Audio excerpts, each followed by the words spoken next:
अस्सलामुअलैकुम प्यारे बच्चों, आज का हमारा हर्फ है ज़ोए और इसकी आवाज़ होती है ज़ौ। आज हम सीखेंगे ज़ोए से कौन कौन से अल्फाज शुरू होते हैं। चलिए शुरू करते हैं। ज़ोए ज़ ज़रूफ़, ज़रूफ़। ज़ोए ज़ ज़ालिम, ज़ालिम।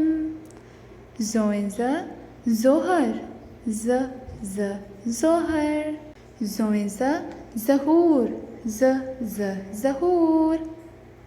ज़ोए ज़ ज़रीफ़, ज़रीफ़। ज़ोए ज़ ज़हीर, ज़हीर। प्यारे बच्चों, अब आपकी बारी है।